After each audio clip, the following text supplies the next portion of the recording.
everyone. Welcome to this panel, this roundtable panel, organized by Emergency Committee Rojava and Mesoamerican Study Group.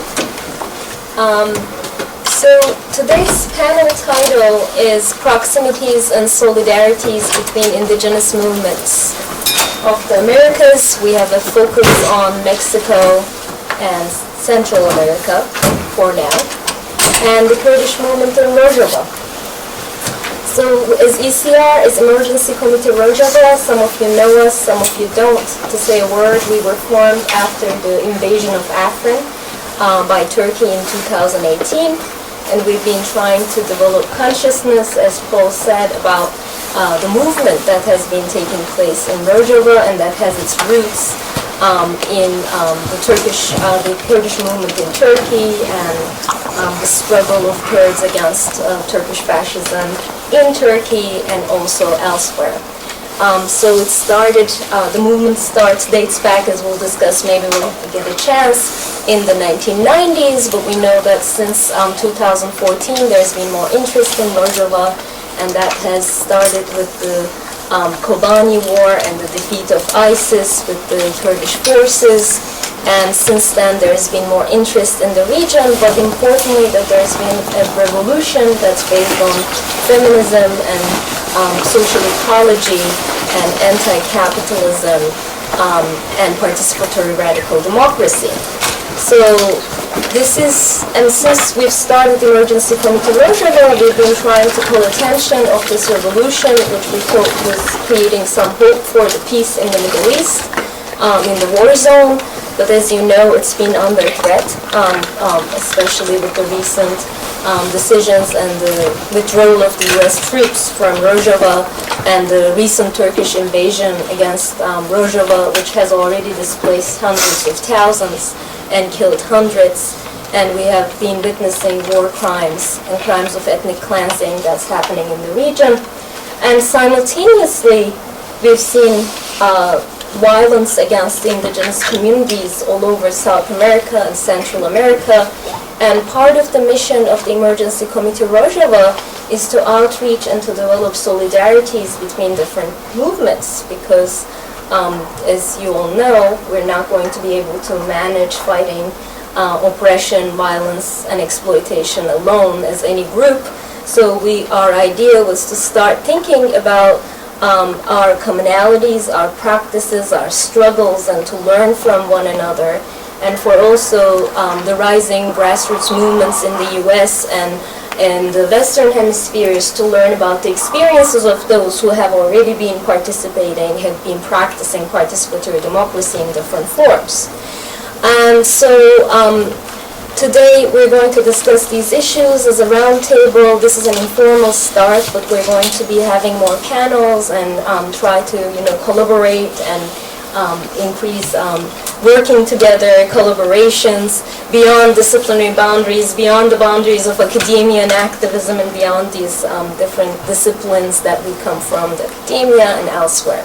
So we have two great panelists. I'm going to introduce them, and I'm going to let them speak, and then I'll have a couple of points of discussion to basically try to form some parallels and some ideas to think through and think together, because that's the idea of a roundtable that we have today. So Manisha Gelman is an associate professor of political science in the Institute for Liberal Arts and Interdisciplinary Studies at Emerson College, Boston. Her research focuses on comparative democratization, cultural survival, and social movements in the global South and in the United States. Her current research looks at cultural resilience and education policy for high school and college-age students in relation to heritage language access in Northern California and Oaxaca, Mexico. Her first book, Democratization and Memories of Violence, Ethnic Minority Social Movements in Mexico, Turkey, and El Salvador, examines how ethnic minority communities use memories of violence in mobilizations for cultural rights. She is also the founder and director of the Emerson Price Initiative and regularly serves as an expert witness in the U.S. asylum cases. And I have Sergio Valencia, earned his BA in anthropology and sociology from the University in Guatemala, and his MA in sociology and critical theory at Pueblo University, Mexico. He's a graduate student here at CUNY Anthropology, and he studies historical relationships between indigenous communities and the guerrilla army of the poor between 1972 and 1982 in highland Guatemala. He is the founder and coordinator of the Mesoamerican Studies Congress, which strives to stimulate war and memory studies in the region.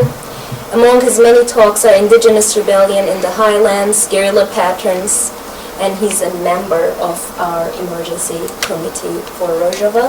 And while I was mispronouncing all these names, I realized that that is going to be something that we'll all work on as part of solidarity work. So this is the start, so please forgive me and my pronunciations. This? Is it good? Okay. Good evening, everybody. Well, my name is Sergio. I am from Guatemala. And, well, basically, I wanted to briefly tell you how was this interest about... Yes? So that it doesn't touch. Sorry. We'll cut it out. Better like that? Yeah, otherwise it touches your neck and then I can hear the voice, the noise. Great. Thank you. Sorry. So, basically, I wanted to share with you an idea. In 2016, I met two Kurdish friends. I met them in Colombia. One of them was an Argentinian doctor called Alina Sanchez, and she used to work in Africa and Rojava during like 5 years. And she died in a car accident like 2 years ago. And one of the things that we were talking back then in Colombia, the country Colombia, it was basically trying to approach the struggles and the interpretations of what has been happening between Kurdish communities and indigenous communities in Mexico and Central America. So I had this idea of continuing with this effort. And then 2 years later, it was so good to meet the Emergency Committee for Java, to meet Osling, to meet Meredith Tax, as we had the same idea of sharing and trying to understand, not only as an academic purpose, but trying to discern the alternatives, the answers that these communities might show us in today's world and today's crisis in front of these big challenges that we face. So, what is the specificity of Kurdish communities? What can we learn from Maya communities in Guatemala, in Chiapas, and Yucatan? These are some questions that we want to begin with during the following months. And today we're going to have a first idea of that. I worked for many years on a dissertation project that turned into the first book that Özlem mentioned, Democratization and Memories of Violence, and it was an overly ambitious comparative project across two different communities in Mexico, in Oaxaca and Chiapas, two different communities in El Salvador, a Nahua and a Lenca community, and then the Dersim area in southern Turkey, and are part of the Armenian community in Istanbul. So it was 6 different communities across 3 countries, which is way too much to take on in one dissertation project, and people should tell you not to do that if you're thinking of doing that. But what I think one of the benefits was, for me, was being able to see the spaces of solidarities across movements and the way that there were similarities in struggles happening in very different cultural contexts, and also the real spaces of deviation. So as a awkward political scientist, someone that doesn't fit so easily in my own discipline, because I do political ethnography and have felt much more comfortable hanging out with anthropologists methodologically, and also just in terms of really prioritizing the role of culture in the work that I do. What I'd like to do here is just walk through some of the basic framework that came out of my dissertation work and turned into this first book. So if you could go to the next slide, please. And before I do that, the next project, the project that came out of some of the lingering questions of the dissertation that I'm actively researching now, is entitled Culture Kids, Language Politics and Identity Formation in Mexico and the United States. And that project is really dealing with the question of how intercultural competency operates in public school curricula. And I mention this project because my frustration in looking at memories of violence is the violence and what forms violence between and across communities in the first place. And I think what I trace in the first project is so much about how hatred forms, how unequal access to insufficient resources as a fundamental driver of conflict in all of the cases that I was working interacts with different levels of power and structural discrimination.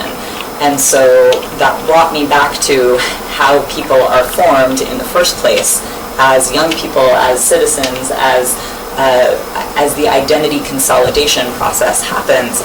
So my work now is really looking to make an intervention in public school curricula and how young people are either affirmed in their identities and facilitated to make intercultural connections and develop that set of abilities and competencies, or conversely shut down and told that their whole self doesn't belong in different spaces. So that's where I'm at now. If you can go to the next slide, please. And actually the next slide after that, because I've talked about that one. So the Democratization project looks at the importance of mobilization as a tool. Why is it that the communities mobilize, and why should we pay attention to those mobilizations as a politically significant act? And I really hone in on the second bullet point there, that the most marginalized citizens in a given population are often the bellwether or the marker of how a political system is functioning.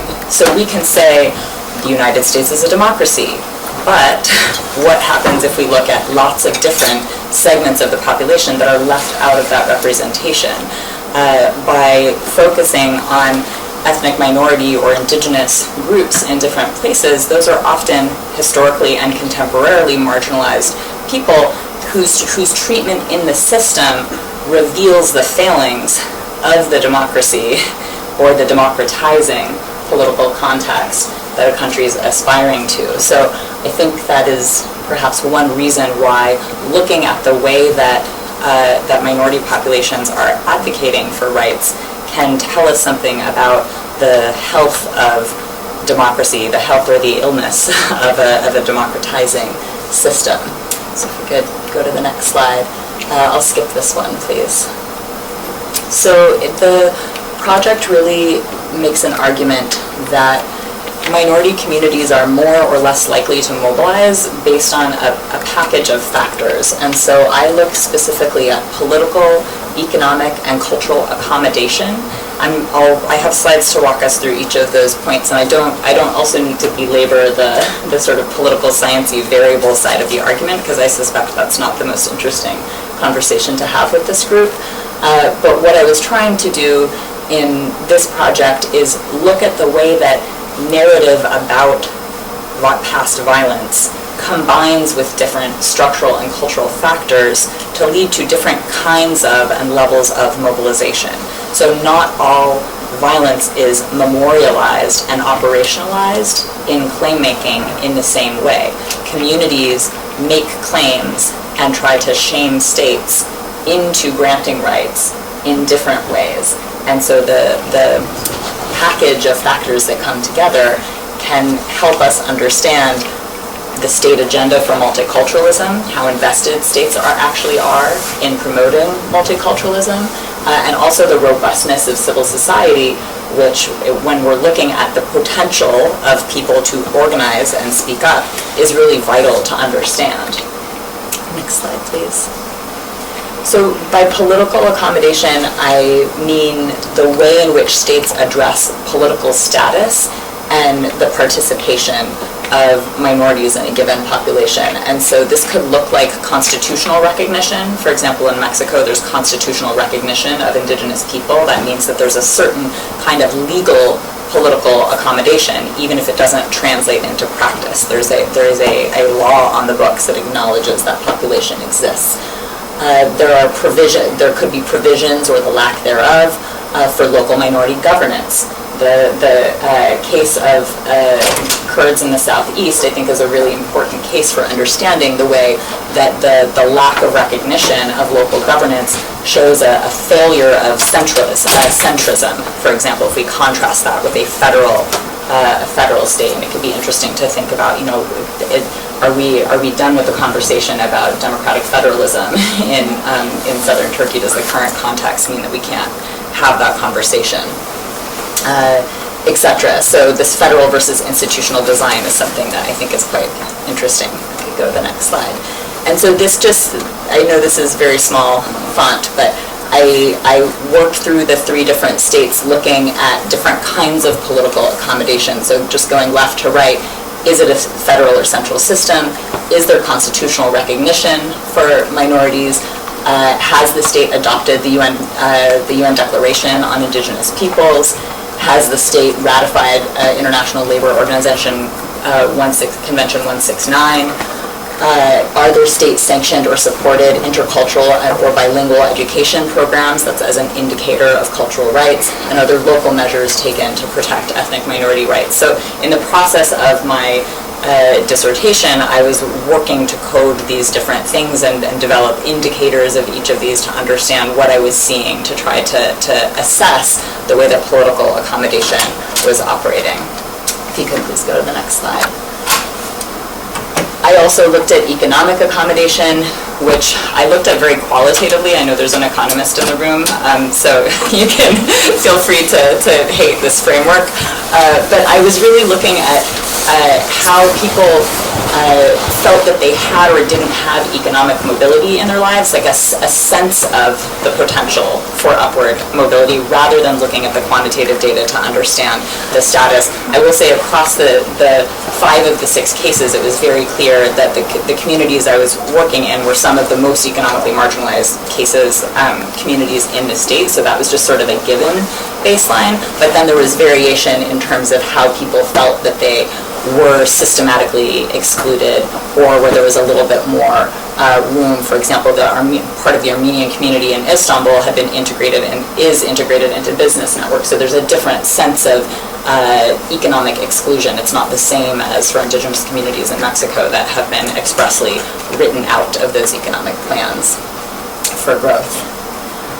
And then for cultural accommodation, I looked at different kinds of supports or constraints on cultural practices. So Ministry of Culture and Ministry of Education policies were really important here to understand in what ways is access to cultural identity being shut down. The illegality of some letters in the Kurdish language, for example, is a way of shutting down that sense of identity, whether it's through naming children, a name that might contain one of those letters, versus Mexico has, at least on paper, an intercultural bilingual education program that's supposed to be available to children who meet the criteria for that background.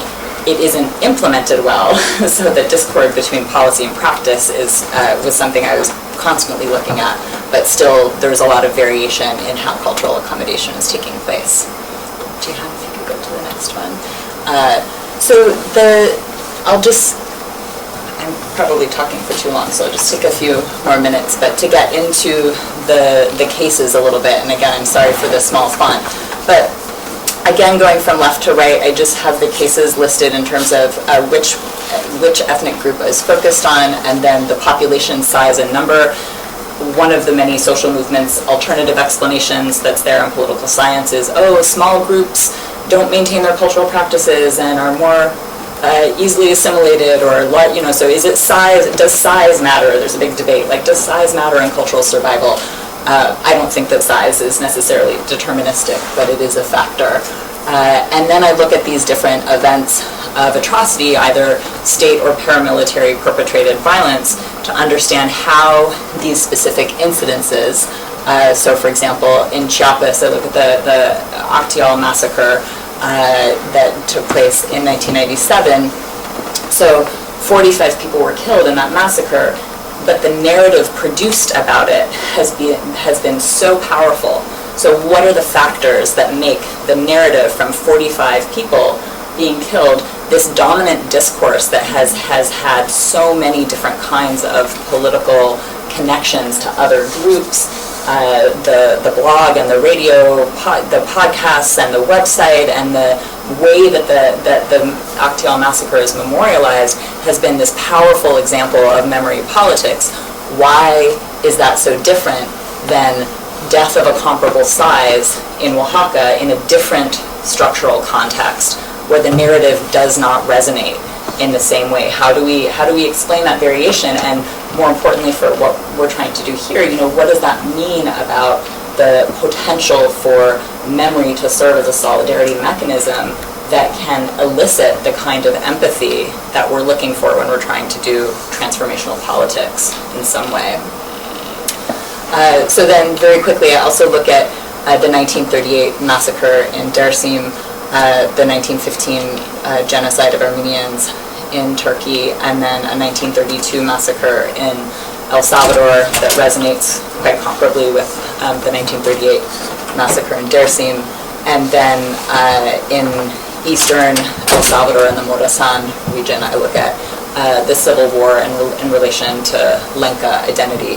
So there's a lot of variation in the context of the cases, but what they share is there's an ability to produce some narrative that translates into some degree of either international solidarity or domestic political change.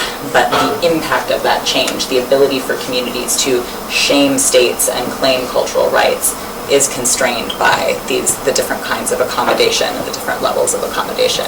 So if we could go to the next, and just the next after that. So I'll just say a few words about each case, and then I'll be done. But in the photo on the left is from Oaxaca and shows members of the Triqui autonomous community that had been displaced from San Juan Copala beginning in 2008, and they're still displaced up until now.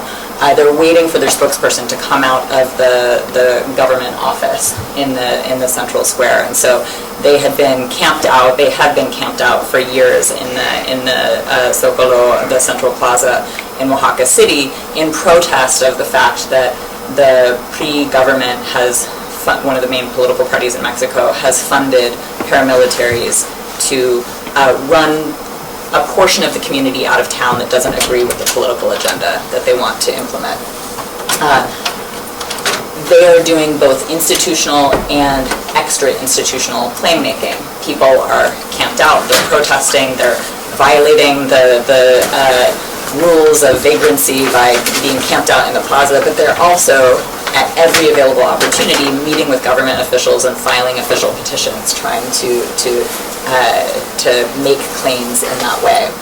And then on the other side, the picture of this large community meeting. This is in Actial, where the community is really fractured into three different pieces. So this shows the Las Abejas, or the bees, group of Actial, which is one of three elements of the community. Basically, the political infighting has been so potent there that there's now a Las Abejas version of the community, which is EZLN aligned, so Zapatista aligned, but very invested in a pacifist version of Catholicism. Then there's the EZLN contingent, and then there's the PRI, or the more right-leaning political party association. And in this one small community, all three of those factions are coexisting very tensely. We could go to the next slide, please. Yeah. Jihan, sorry. Thank you. And so these communities are mobilizing in a range of extra-institutional ways as well. So the bottom photo shows the Las Abejas group marching in the International Women's Day, March 8th, and holding signs.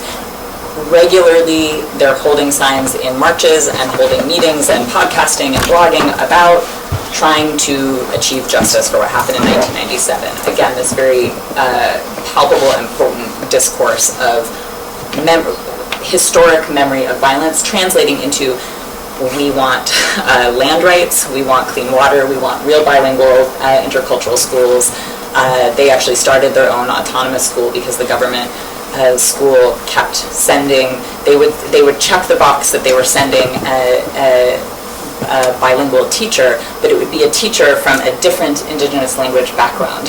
And this is just a common practice in the that has been arranged between the Ministry of Education in Mexico and the Teachers Union. There's no system to align that the person with the correct language skills goes to a community with those matching skills. So everyone can check the box. Oh yes, we have a bilingual teacher there, but it's not the right language. I mean, it's like some sort of absurdist theater trying to understand how this hasn't been, how it hasn't been solved, except that that's the point, right? It's the school as assimilation tool is in full effect. So it's not necessarily perceived as a problem that it's operating that way. And that's part of what I was looking at, is that space between policy and practice in relation to cultural rights. We could go to the next one.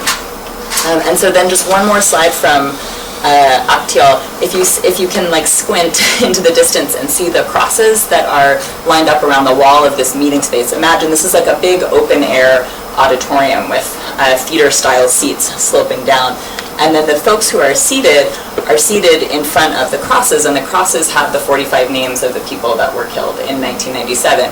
So every single community meeting that these folks have in Actial takes place in the space of memory.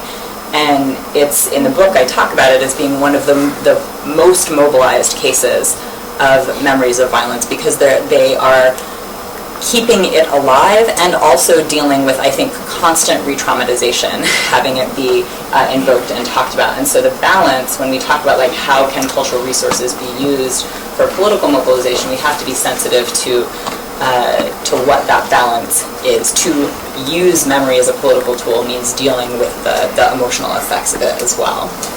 So let's go to the next one, please. So in Turkey, I looked at the ongoing politics of language access and the way that the illegality of Kurdish languages informed people's sense of access to cultural space. The Lausanne Treaty minorities in Turkey, there are 3 groups that do have the right to have language-specific schools. Armenians, Greeks, and Jews, and so Kurds, by not being part of that World War I Lausanne Treaty, do not have the right to use Kurdish in public educational space. And there have been some very wonderful initiatives trying to keep Kurdish language transmission happening, but it's really facing this structural context of intense opposition all the time. We could go to the next one, and then the next one. So in El Salvador, I think the first biggest hurdle for me as someone who is mostly a Latin Americanist, but then working comparatively, has been with my colleagues, fellow Latin Americanists, who say, there are indigenous people in El Salvador? And within my own scholarly discipline, dealing with very educated and respected dear colleagues who have bought into the assimilationist story that's told about this place. And so what I've done, I brought copies of an article that I wrote about fighting invisibility, what it means to write indigenous people in and out of public high school curriculum, and as a tool to counter the rendering invisible of indigenous people, because I think El Salvador is a case where much of the world has bought into that myth. So this photo shows in April 6, 2012, there was a protest by indigenous communities in El Salvador asking to be recognized, and it was one of the most rare and successful moments that I got to be in El Salvador, where within a matter of months, Congress actually created a new article recognizing indigenous populations and has since ratified it. So it was like a total curveball for me as a researcher, because I thought I was just going to document another futile protest of people asserting their identity, and then I'm not sure, I still don't quite understand why it worked, but in the span of this photo, and a couple years after that, there is now that amendment to the Salvadoran Constitution recognizing that population. So, next slide, please. Almost done. So to try to summarize, the relationship between political, economic, and cultural accommodation creates a structural environment, a structural context and package that things like memory and other sorts of intangible resources interact with in the process of doing rights work, whether that's shaming and claiming for rights, doesn't have to be cultural rights, but any sort of rights. But in this particular case, this structural context in relation to narrative creates a range of different degrees of mobilization and potency for communities to be able to tell their stories in ways that may help access more cultural rights coming from states who have been sufficiently claimed. So I think my next slide should be the thank you slide, and then I will stop. But there's my email. I'm happy to share articles or chapters of the book if people are interested afterwards. Thank you.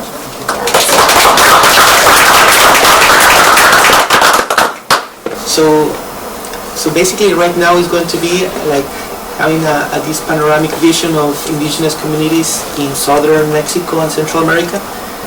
So here we have a map of Mexico and part of Central America with different, this is a linguistic map with different indigenous groups. For example, if you see here in southern Mexico, Yucatan, Chiapas, Guatemala, Belize, part of El Salvador and Honduras, you can find like this like global idea of the Mayas, but actually we have like more complex linguistic map in this whole area, but it helps in the sense of understanding that these different indigenous groups, they constitute like this part of Mexico and Central America. And we're going to deal with the history of some communities and how they experience state formation and capitalist development in that region, in order to have this comparative perspective with other regions. So about a photograph. Yes. So around 2009, I was doing some research and I saw this photograph. The first impression that I had from like the traditional history that we have in Guatemala, that was used to be like an indigenous community supporting the army, like the civil patrols. Then, when I started like to research about it, actually this was an entire village in northern Guatemala, in the department of Huehuetenango, of people supporting the guerrilla movement. So you can see a whole village from Maya Acateco ethnic group supporting the guerrilla army of the poor in 1981. So different questions from that we can start like trying to understand. First of all, what is the relationship between state and community? How can we understand this massive rebellion together with this guerrilla socialist movement? Is it completely contradictory? Do they have certain alliances? So we want to delve in this kind of possibilities. So actually this community is San Miguel Acatán in Huehuetenango, and I visited there in 2011. So I went there together with Eve, a friend that I met. He used to be a revolutionary member of one of these organizations. He was born there, so he had the perspective of being born there and at the same time be an active guerrilla member during those years. So we went together with him and other people to actually see the places where the war took place in that region. Okay, that was like the first part. I wanted to start with this experience and now to have like a broad perspective into 19th century and 20th century indigenous communities in the region. Okay, this is called Enecan, yes, and this used to be very important commodity in production in the 19th century, Yucatan. Why do I begin with this commodity? Because it is always related between the 19th century and the 20th century Mexico and Central America with a state formation process, yes, with plantation, with a commodification of land. and that is completely related with the social movements that happened in those years. For example, here we're talking about the Yucatan Peninsula with Maya Yucatecos ethnic group, and this is Mérida. This used to be like the most important city in this region, and between 1845 and 1880 approximately, there was a huge expansion of Enequén plantation all over the peninsula. So it started to expand over these indigenous communities of Yucatan. But what happened in 1847 is that basically many of these indigenous communities, Maya Yucatec communities, decided to resist this process of expropriation. And they had like this access, they had access to commerce of weapons, for example, through the British. That they were like having relationships here in Belize. So they went there and they have this trade. So they have access to weapons, and at a certain moment they started to not only to resist, but actually to advance against Mérida. Can we continue? Yes. So here we have a photograph, 19th century Enequén plantation in Yucatan, and this is actually a really interesting photograph of one of the Maya Yucatec communities, autonomous communities, between 1847 and 1901, which is the year when the Mexican army finally arrived and destroyed the rebellion. So all over the peninsula we could find different communities that were resisting this process, autonomous communities. Yes, thank you. The second example, this is also related with the history of the region between 1914 and 1919, but the process goes beyond until 1880 approximately. So we're talking about sugar, and specifically sugarcane plantations. So now we're moving here to the state of Morelos, near the Mexico City. What happened here in this territory is that sugarcane production was stimulated by the Porfirio Diaz dictatorship. Yes. So that happened all over this area, and that affected most of Nahua communities living in Morelos. Yes. So here we can find these two photographs of, first of all, Porfirio Diaz together with the Mexican elite, and in this side we can find Nahua communities already under this movement called the Zapatista movement. Yes. So this is the origin of the Zapatista movement. This is the famous image of the Mexican revolutionary leader, Emiliano Zapata. So in this sense, it is really important to understand this kind of rebellions as very complex in the sense of having this state formation, having the expansion of certain commodification, and at the same time, these different political influences among communities. They're not only, let us say, people in faraway places only reacting to these processes. Not at all. They have connections with different groups. In this case, for example, Zapata used to have several friends, anarchist friends, liberal friends, that were helping this process. So that is important in order to understand that these indigenous rebellions have these broader perspectives of resistance. They're global at the same time. The final example from this historical perspective, we're talking about coffee plantation. Now about El Salvador 1932 massacre. For example, with Pipil communities in western El Salvador. So we find here in western El Salvador, actually the coffee plantations in Central America and Chiapas, they took place all over this region. All over Chiapas, Guatemala, part of Honduras, Nicaragua, and Costa Rica.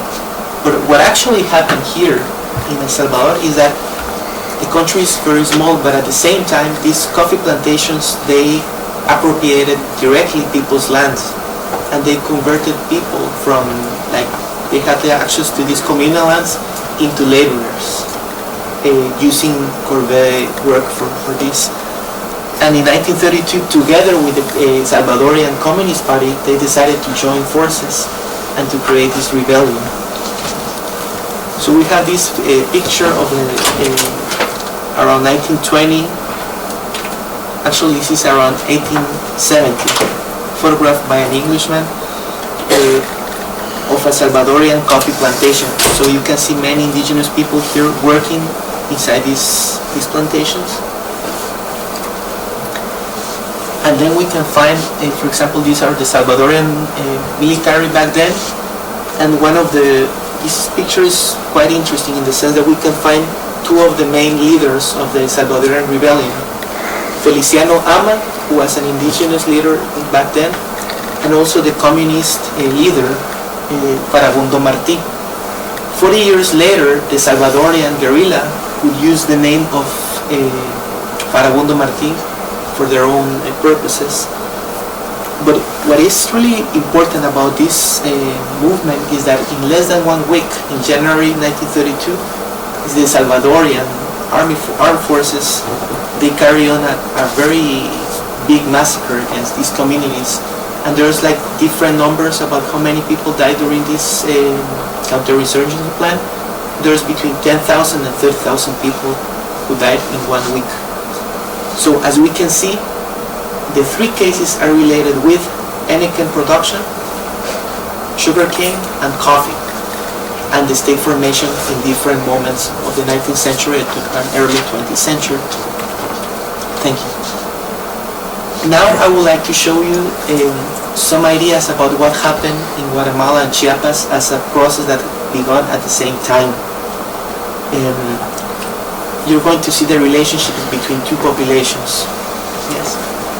So this is a map of Guatemala and Chiapas. These are the highland Guatemala. Here in Chiapas they call it Los Altos, and here we call it Altiplano. So this is the mountainous area of the Sierra Madre. What is important to understand here is that this gray area that we can see is basically private property. They're the plantation. Sugarcane plantation, coffee plantation, yes. And many people, after the 1954 coup d'etat against a democratic elected Colonel Jacobo Arbenz, there will be another story about talking about 1954 U.S. intervention in Guatemala. I want to show you like the economic process that happened here. But after that coup d'etat against Arbenz, there was a huge migration of people who didn't have land here in the coastal Chiapas and Guatemala towards the northern jungles of Quiché, Alta Verapaz, and Petén. But at the same time, and that is really important, that was happening in Chiapas as well. So we can see that people didn't have access to land here in Chiapas, even if their agrarian structure was quite different from the Guatemalan. But it was a similar process, and they started to create cooperatives, such as this photograph. That is one of the few photographs of the actual process of colonization in northern Guatemala. How different Maya communities from different ethnicities, they went and they created these cooperatives associated with Maryknoll priests, some of them from New York, by the way. So we can see here how they are like opening fields in the midst of the jungle. Then between 1969 and 1979, there's this very difficult moment in which people, like landless people who went to these areas, actually started to have conflict with large landowners, with planters, who wanted to expand with the support of the army. So we can see how plantation started to expand into these territories, and at the same time other kind of capitalist investments such as oil, such as hydroelectrics, such as mining. So if we want to understand the war in Central America, right now we're only talking about Guatemala, we have to understand this process. That would be, in other words, this crisis between subsisting life, use value production, and exchange value production, commodification and community production in that sense. We can see this pattern arising all over the area. You can see these green spots here, they represent cooperative movements. In a certain moment, we can see that within this national history, indigenous communities are actually producing a certain level of autonomy. yes, within these contradictions. And it is utterly important to understand today that national history sometimes can like eat the entire particularity of people. They can like create this shadow against more particular experiences of people. So if we think in terms of Guatemalan history, we can think rather as a process of contradictions and developments and conflicts within the same history. Then we return to the same photo that we had at the beginning. What happened actually? In a certain moment, many of these people who had migrated to the jungle and started having this relationship with communist guerrillas in the jungle, they returned to the highlands as organizers of a revolutionary movement. That is why you can see the importance of, for example, of kinship. How these organizers, who went there, who actually opened the jungle, who were opening also a new world in their experiences, had this relationship with revolutionary that were the sons and the daughters of the 1954 U.S. intervention war. So you can see like this process happening. They're not like Cubans, they're people from Guatemala. In that sense, I'm talking about Cubans because many military men, they were accusing the guerrillas of being part of Cuba. But no, this was actually a kind of rebellion that expanded through kinship relationships. So these photographs, when I started seeing these photographs, that was in Mexico, in a Mexican journal in Puebla. In Guatemala, it is very difficult to find this kind of photographs. So what we can see here is like a very popular movement of people organizing here in the Ixil region, my Ixil region, and this in the jungle. Right now it will take too much to reflect about the particularities of this rebellion, because it had also a feminist rebellion within the rebellion. Very contradictory, but it had its moments. Right now I just want to show you some of these elements, and perhaps we can think about it later. But right now, like the broader perspective of this region. So actually, this will be around 1980, 1982, I forgot to change this. But basically this is how the Guatemalan state responded to this movement. By basically destroying all the cooperatives in highland Guatemala, by destroying all this process of colonization in the jungle, because they thought there's some testimonies about it, that the army used to call the Ixcan cooperatives La Pequeña Cuba, the small Cuba. So they had the idea that it was like the seed of community-based rebellion. And in that sense, the particularity of this class struggle, and I'm using that concept of this class struggle, is communal networks against this capitalist plantation expansion. Yes. So we can find here how the war against the communities was not only against the guerrilla, was actually against the hamlets. A scorched earth policy. According to the United Nations, in Guatemala we can find acts of genocide between 1981 and 1982. Again, according to the UN, there's more than 200,000 people who died in this conflict, the most brutal conflict in all the Americas, perhaps only compared with Colombia in that sense in certain moments of their story. So what happened during this same moment? There were several regions, very small like pockets in Guatemala and Chiapas that actually decided to resist the government. There was a community, they were called CPR, Communities of Population in Resistance. And they lived here in the Ixil region and here in the jungles. Some of them, they used to move from Chiapas to Guatemala, and around 1982, 1983, with like the highest moment with the peak of the massacres. But at the same time, when people were crossing this border, creating these refugee camps and the resistance in Guatemala, the EZLN arrived to Chiapas in 1983. So they're very connected. And people, Maya people, who actually helped The refugees, later on, they will collaborate with the Mexican guerrilla. This is important to understand in order to overcome national boundaries and to understand the history of peoples. Yes. So this is a photograph that a friend of mine who was there in the jungle, he took after the army arrived and destroyed everything. And this is really impressive in the sense that you can see there will be so many dimensions to analyze this photograph. For example, you can see how they destroyed maize, corn. Yes. So at the same time, we could have a different reading of this war as a war of commodity, of coffee, of sugarcane against corn for people. This is the essence of capitalism at the end. To appropriate and to try to destroy possibilities of autonomy. Yes. Yes. During those months in 1980 to 1983, the survivors of the massacre, they decided to resist in the jungle, to defend their lands. That was the beginning, that was the seed of the communities of population resistance. They created these autonomous communities. In certain regions there were more than 10,000 people resisting in the mountains.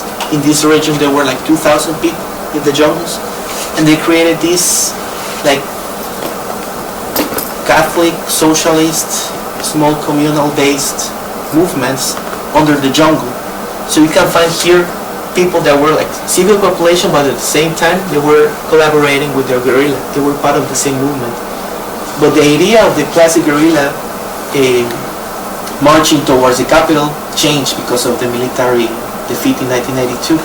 So the guerrilla changed between 1983 through 1996 into a different sort of movement that was not they were not able to have the same military power as the Guatemalan government. So they actually changed toward this more communal type of resistant organization. And some of these ideas expanded through Chiapas. So if we want to understand the communal movements related with Chiapas, with Zapatista, we have to have this dialogue. This dialogue with El Salvador, with Guatemala is utterly important. Now we arrive, thank you, to the Maya Zapatistas. And I want to highlight this. They're part of a regional tradition. And I would say they're part of a global experience of how communities have resisted, or have suffered state violence in different parts of the world. If we think about Rojava or Afrin, they're parts of these historical moments, these historical experiences of people that at certain moments decide to organize a communal resistance that sometimes can go beyond the state formation. It is no coincidence that the Zapatista in 1994, under different conditions, they started to evolve in this kind of new revolutionary movement. The concept of revolution was changed, not as this guerrilla which would take the power by the violence, but a different kind of communal expansion.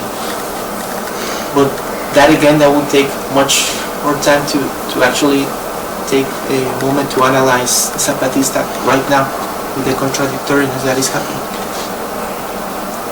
And this is, for example, what happened in Chiapas between 1970 and 1983, when the EZTL was founded here. The same communities that actually went to the jungle, they came back to the highland as organizers. Have we heard of that during the presentation?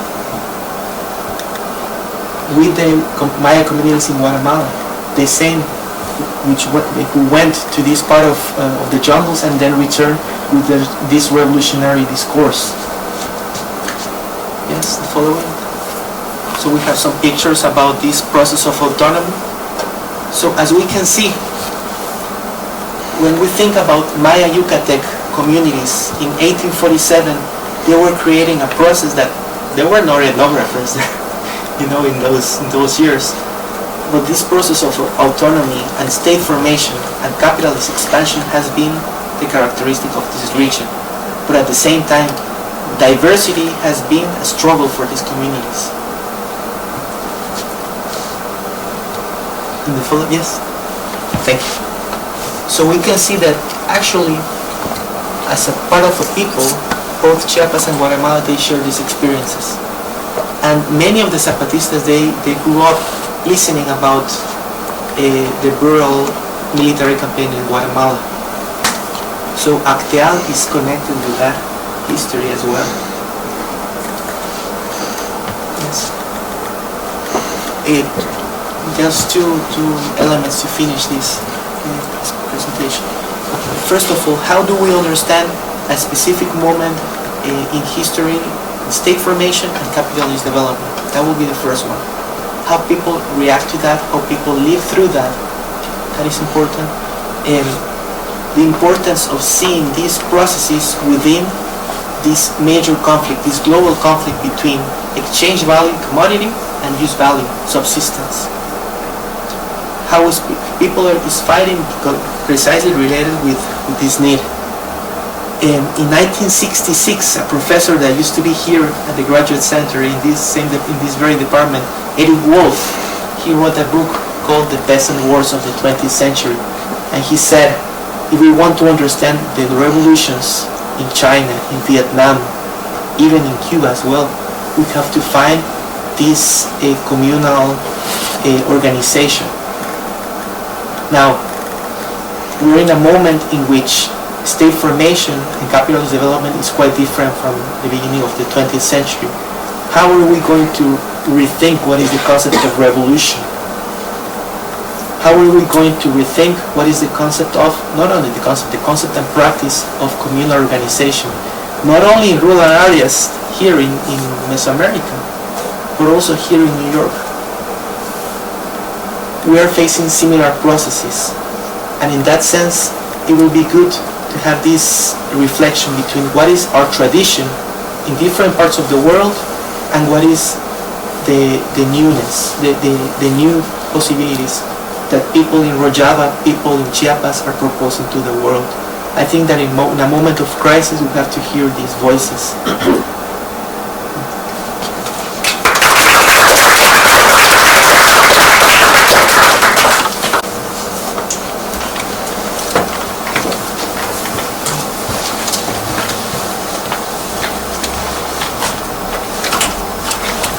Thank you so much, Manisha and Sergio. I guess you've concluded with making some discussion points, which were some of the points that I was going, I think you started this already. I'm just going to keep this brief and open it to discussion.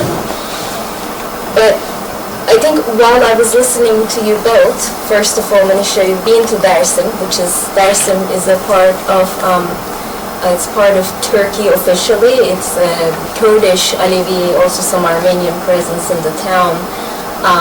Of basically, if you would think of the large geography of Kurdish population that is divided into colonized under 4 different nation states, Dersim would be the northwest of those populations.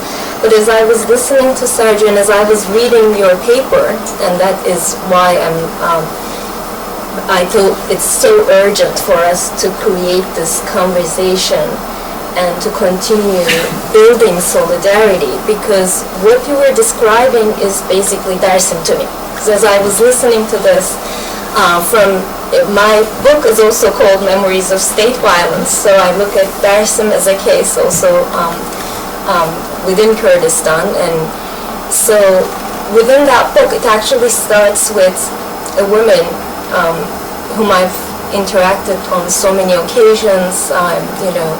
I did field work in the region, and we created these wonderful relationships with the elderly. And this one woman kept saying, "Aike Madi, and every time I was there, every time she was listening to the news, every time she was talking about someone being sick, it came with this phrase, "Aike Madi." That means all that we sow, all that we sow.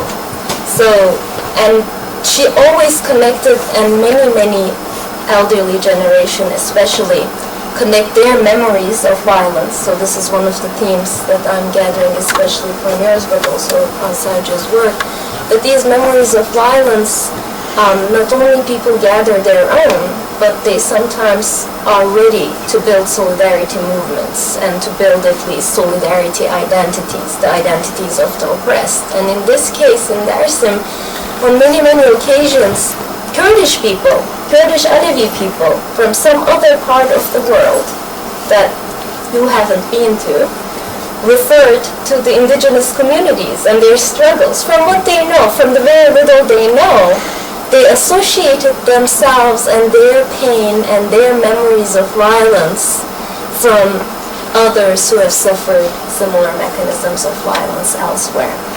So it is, this makes it even more urgent for me to see that if they are in the locals that they are, and with the very limited connections of not ever even communicating with one from that region, if they can do this in their ideas and practices and hearts, then I think it's time for us to do this. So I'm very thankful that we started this conversation.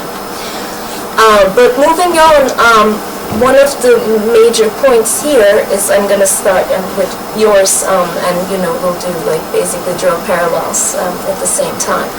So oppression and violence against these communities is part of state formation, nationalism, as you're saying. So how are we going to understand the fact that nationalism and state formation in many, many parts of the world have come at the expense of oppressing the indigenous communities, oppressing populations such as the Kashmiri population. In that part of the world, we have Palestinian, we're trying to build solidarity with the Palestinian movements, we're trying to build solidarity with the indigenous communities and Kurdish communities. So how are we going to actually bring these communities that fight against different forms of nationalism? And you were saying in your work that it's not one, and state formation takes many forms, many shapes. States given cultural rights and forms of oppressing and the use of violence changes from historical and spatial context, one special and historical context to another. But at the same time, there's something that's repeating globally, all over the world, and is bringing connections and also opportunities for building moments of solidarity. So how can we in our work or in collaboration and in movements build then a movement of the oppressed in a way? And one thing that was also very important, and this is to understand both the history of Kurdish movement a little bit, because Sergio beautifully talked historically about the progress of a movement and how communities found a voice maybe, or they fed each other and they built something that's more complex and that's addressing the multiple axes of exploitation and oppression at the same time. So looking at the Kurdish history then, the emergence of the PKK, the Kurdish Workers' Party, and the name is also important here because it started as a workers' party because there's the leftist socialist tradition and movements within Turkey that were then repressed by first the 1971 military coup d'etat and then the 1980 military coup d'etat, and we are once again talking about the role of the US and the role of the empires in these parts of the world. And obviously in the case of Turkey, this was also very visible, and once these movements were suppressed, then PKK became an even stronger voice that brought together the oppression of the Kurds with the capitalist exploitation and resistance against the capitalist exploitation, appropriation, and exploitation. So the emergence of the movement was a socialist movement combining ideas of oppression, right, and colonialism, and the colonization of the Kurds in this context, and colonization of the indigenous communities in the other context. So we have these movements emerging as anti-capitalist movements, but then recently we have a move, at least within the Rojava and within some fractions of Kurdish movements, we have a move towards more community identity, and as Venetia's work was saying, education and language rights and cultural rights.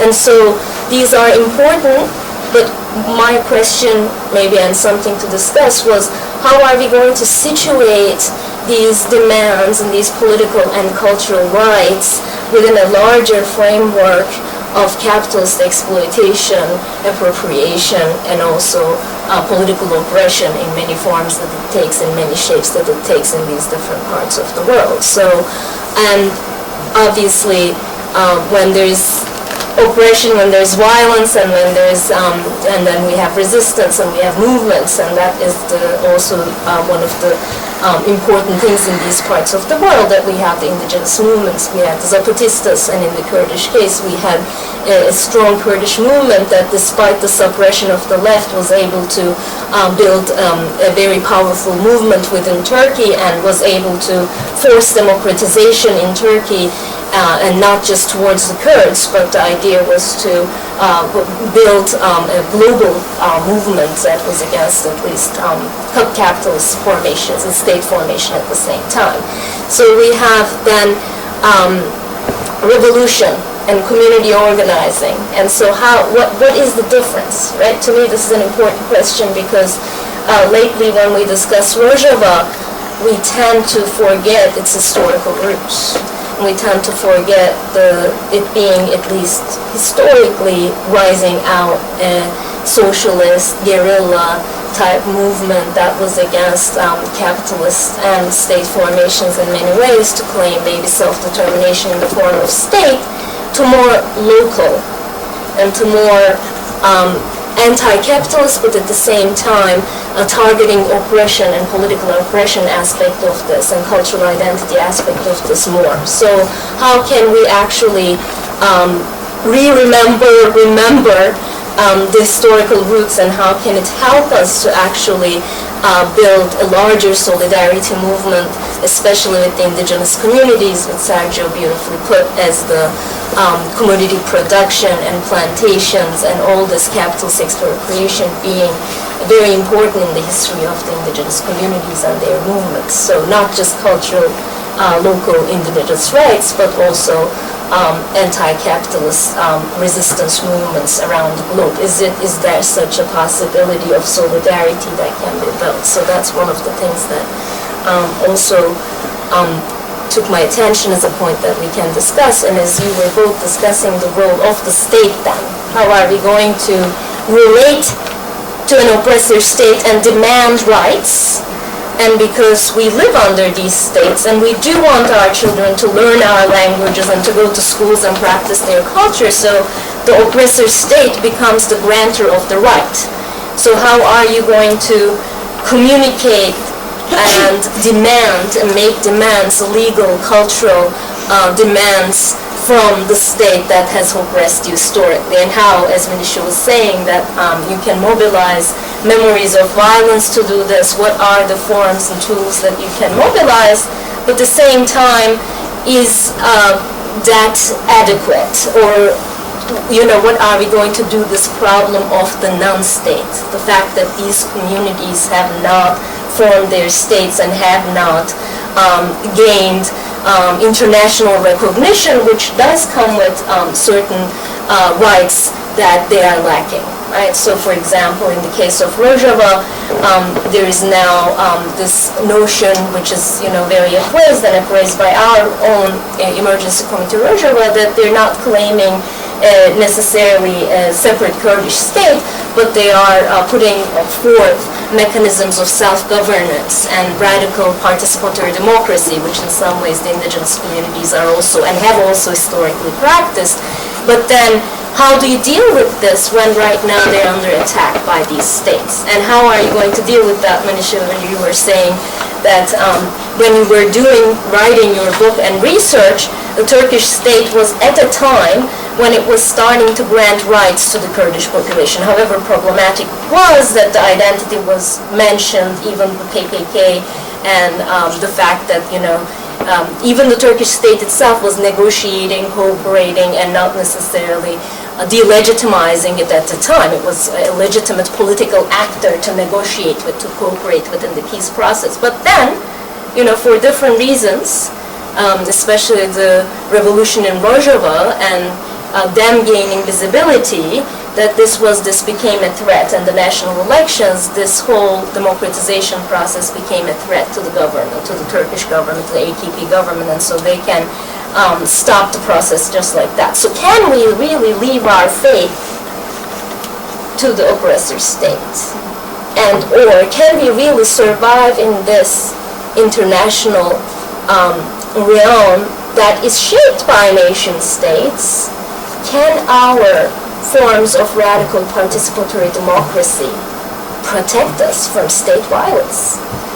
So I think I want to end with this, and so in the summary, I think points of state formation, rights and demands, and also capitalist exploitation, socialist movements, and how to bring together socialism, anti-capitalism together with community organizing and the rights of the oppressed populations, and with this question of state, non-state, and can we survive, and what different political legitimacy and political ways of presence can be established in the contemporary world to fight against the violence that has displaced, massacred, killed millions of us throughout the world. So how can we resist this? How can we build solidarity is what I want to open the conversation. Just put it in the middle since two of you will be like, closer to you, okay. all of you, yeah. Wasn't sure if you maybe will get questions. Did you want to, I mean, I didn't necessarily ask these as if I'm waiting for a response, but if you want to add something, a word, at least a little, then we can open, or we can just open and have a round. Let's open first. Yeah, and let's I can open respond, and but have I'd a love to hear what discussion. people are thinking. Yes, please.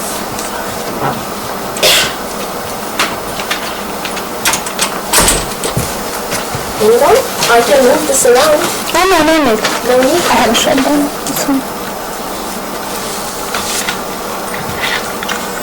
If nobody is quite ready for a question, Anya. Is that just a follow-up question? Yeah, go for it. Yeah, because Sergio said he would be willing to discuss it later, the feminist aspect in the movements that he discussed, to which degree did it develop, and that way we can make comparison to Rojava as well. Yeah, I think to add to that, we have two very strong aspects of the Rojava movement. At least one is very strong, the feminist aspect, and they are also trying to bring out like an ecologically conscious, and that's part of it is like to resist the monocropping. That was, basically the colonizer state put them in this place of producing wheat as opposed to producing for subsistence agriculture. That's trying to be changed. So we have two questions of like feminism and the ecological aspect of the Rojava movement that have been out there, and how it is basically with the communities that you work with. Great. Oh, right now? No, right now I do not feel prepared for answering this question. I would prefer to study a little bit more about what happened in Guatemala and Chiapas, and later on like to have a more specific discussion between Rojava and Zapatista right now. I want to circle back to the gender and feminism question, but first of all, thank you for the 100 excellent questions and impossible questions that you posed. I mean, each of those we could spend hours discussing. I think for me, you use the term nation state, and it's a term that in political science literature is often used to talk about countries. And I've actually created a handful of slides that I use in one of my political science classes to talk about flipping that paradigm from nation states, where we are assuming that people within the boundaries of the state fit into a nation, people with some sort of shared sense of cultural history, to be state nations. And I didn't invent that term, that's been out there in the literature. But for me, the idea of state nations, geographically bound territories that include many different nations, has been more helpful for me in thinking about what the future of these territorially bound entities that govern citizens can be composed of, because the traditional notion of the nation state, going back to Treaty of Westphalia, 1648, is rooted in forced assimilation, right? And it's cliche to say that the formation of the state is based in violence, but that's, for me, I look at that through the lens of homogenization, and the way that nationhood, just by using the term nation, requires a kind of homogeneity, a buy-in to some sort of shared past, which if people don't personally identify with it, the state will happily manufacture that for you. And I would argue, through your public school educational curriculum, it is handed to people as the fact that what you will be tested on and assessed on, and your future opportunities will be judged on. So I think that I try to stay optimistic, I guess, by seeing the ways that we can disrupt that, the myth-making machine, even as the state as oppressor is what governs and what we are responding to. So that was just one thing that your comments brought up. This myth of nationhood is something that the notion of state-nation can disrupt. The point about commodities, or the commonality about commodities as a theme here, I think is also really important. There's been a lot of discussion about the role of bread in revolutions in the Middle East, and I was just at a conference in Sarajevo this summer and visited the spot where a bomb had been dropped on 22 people waiting in a bread line, and then a cellist came and played for 22 days at the time that the bomb fell, an ode to, or in memoriam for those people. And so this very small act of symbolic protest through art as a vehicle to just remind people of the role of humanity in the midst of conflict, but then the connection to bread and the way that, whether in Syria or Tunisia or Egypt, the idea of bread as this basis for revolution, the idea of corn challenging the coffee, and the commodification of coffee is something that's undermining indigenous livelihoods, I think is a really interesting current. This basic ability to feed ourselves, it can be part of a web of both daily, minute practices of resistance that people participate in, and also larger scale moments of organizing that are where people are working collectively to do something bigger.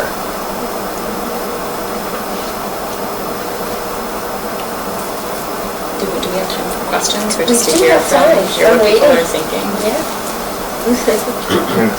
Please. I'm not sure I have a question. There's so much kind of input that's got my brain going in a lot of different directions. I was involved in Guatemala solidarity work in the 80s, and I've spent some time in Chiapas, so those images and those stories are kind of really sitting with me, and I have a bunch of questions there, but then sort of the questions you asked just kind of put me in another wonderment. Partly about what solidarity means, I guess. And a kind of frustration that I felt doing Guatemala solidarity work, and that I kind of feel is happening with Rojava, is that the knowledge of those communities is so bounded, like with all the attention paid to what's happening to the Kurds in Syria.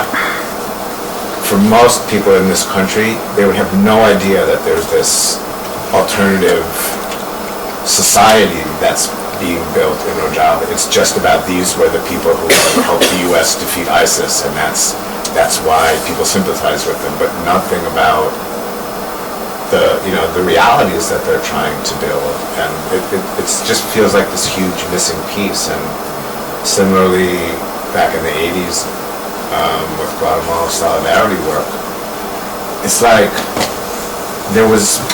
we could never break out of a very small circle of awareness of the massacres that were happening, let alone those communities of resistance that were being built. So it just feels like these are crucial realities, and somewhat similarly to the Zapatistas in Chiapas, that mean so much, and yet there's such limited awareness of it. And the discourse that goes on for most people in this country, at least, about Mexico, about Guatemala, about Kurds in Syria are framed with things that have nothing to do with the kind of communal realities that are taking place. So I'm just puzzling about that.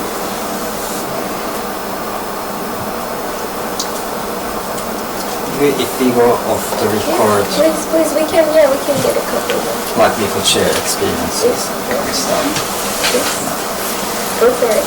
Yeah. If we are off the, I'm just paranoid. Well, I was part of this collective, which is Keskesoy, and in fact, one of the pictures that you show about Diyarbakır was taken by an activist friend of ours, Yusuf Etiman, who was visiting Nevros and visiting us, who was visiting from Germany. Like, going back to the question of feminist revolution within a movement, and then the problem, the issue of gender within those kind of movements. To me, to give you a brief background, for those who doesn't know about the Turkish context, where the Kurdish movement had been relatively less suppressed between 2013 and 2015. We as Keskesoy LGBT commission, and I was also part of the People's Democratic Congress and part of the LGBT committee there as well. Between 2013 and 2015, we were able to talk about what the gender, pretty much we were able to come up with this discourse that suggested, and to me it is kind of important because I do not think that within the context of Turkey, other opposition or left organizations were able to come up with an idea about what this self-governance was meant. We were pretty much in the Nevros or in the protests as Keskesoy. We were going to the stage pretty much and declaring that self-governance would be able to start once you were able to identify how your body is suppressed and once you were able to pretty much do something about it. So that was our take within that discussion, and we were able to have engaging conversation with pretty much any actor who was within the field in the Turkish context between those years. And the very, after 2015, with the Turkish government's crackdown on the opposition and the Kurdish movement, the very first, there were 24-hour-long curfews happening in the Kurdish Kurdish population, politicized cities of Kurdish population, which Ahmet was one of them as well. During one of those curfews, we were able to engage in a dialogue with the Kurdish political party, DVP, and trying to engage while there was this war happening within the city. The Turkish army was attacking the historical center of Diyarbakır. We were trying to have this conversation with the political representatives of the party and with activists who were LGBTIQ activists to start to talk about what self-determination, what self-governance meant. And for the first time, after 3 months or 5 months, everything was pretty much prohibited in the city. For the first time, thousands of people were able to go to the street to protest our event, because it was this event which was organized by queer people, which involved Kurdish political representatives and queer people together. And for the first time, after a year almost, the city was able to go to street and protest about this.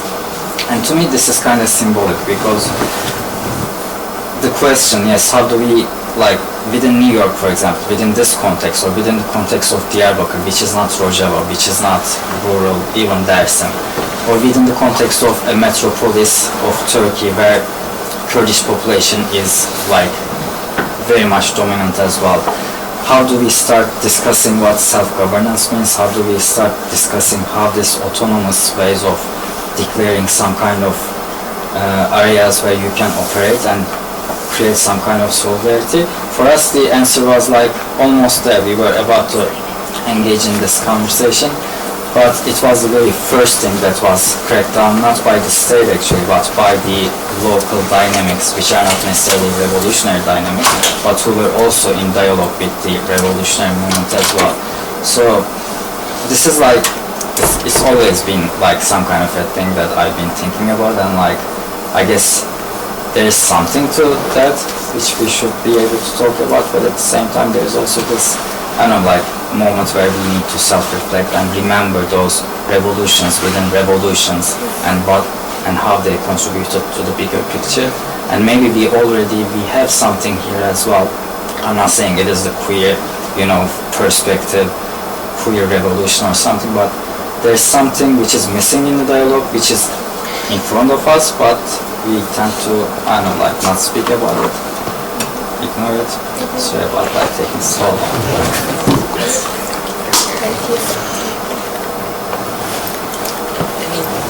If I can just say something, first of all, thank you so much for sharing that, and I'm sorry that I didn't give photo credit to the person whose photo is there.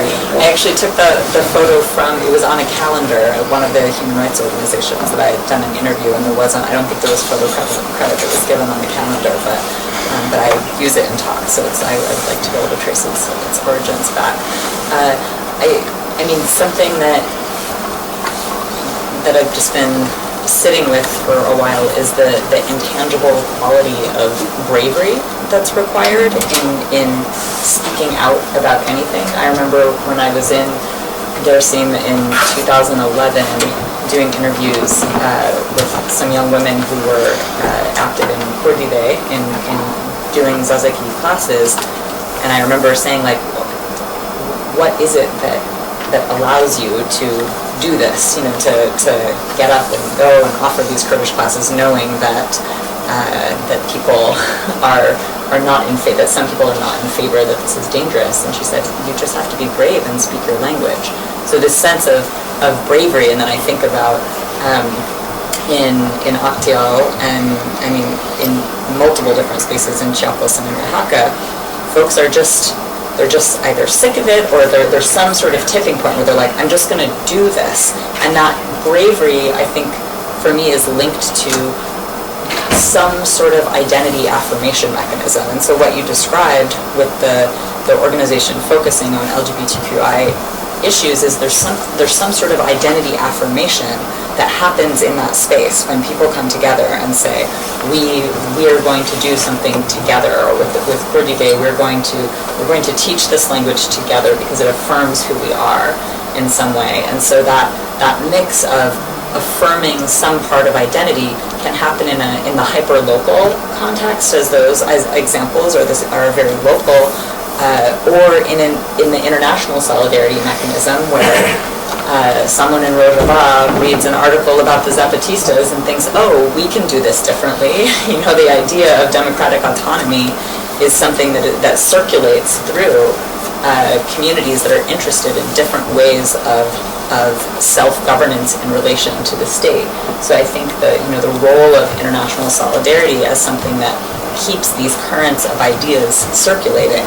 There is a way to affirm your identity, to affirm the politics of the individual body, to address the commodity disasters that people are faced with on all these levels. It's about finding some kind of identity affirmation, whether local, regional, international, that allows people to take that step to act. And I think figuring out how we support folks as they're taking that step and doing that work, whether it's the solidarity work you were describing in the 80s.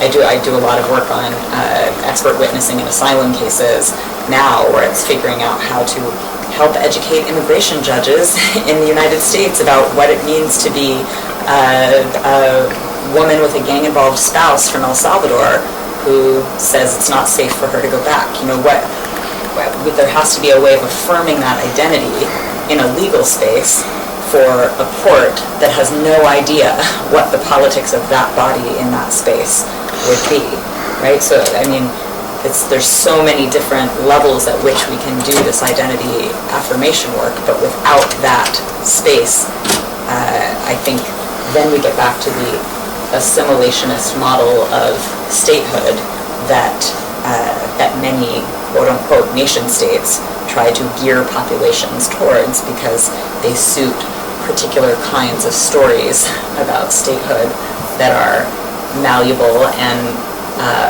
prototypically work for capitalist enterprise as well.